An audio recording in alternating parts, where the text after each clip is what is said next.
This video is how to repair the back bushings on the sway bar. So the sway bar, you can see, is kind of disconnected right next to my channel locks there. And then the bottom bolt is what I'm trying to get off right now. The bottom bolt here is a 15mm on the stock bushings. The replacement bushings, which are like $6, it's a 14mm. Basically how that works. Little nut comes off, and all these are in parts right here, so you can see that half of it will go here, half of it will go here, and then the other half will go up and above and below the sway bar end. So it's kind of cool.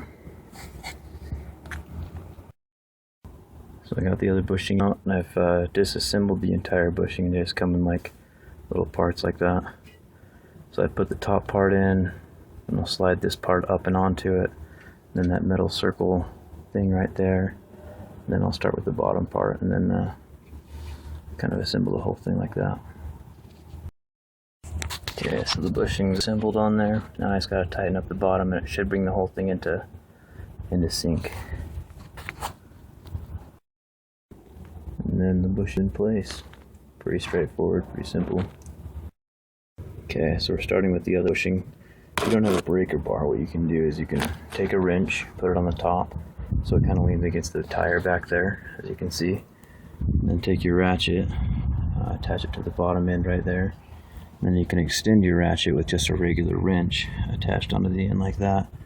And you can rotate the whole thing a lot easier with that much more leverage. And then it keeps the top bolt from spinning because of the other wrench over there. So it works out pretty well. Okay, so this bushing wasn't spinning. The top nut and bottom nut spin independently of each other. So what I did is I took a pair of these locking pliers, and I clamped it on the end of the bolt there. And then on the other end up there on the far side, you can see I have my ratchet.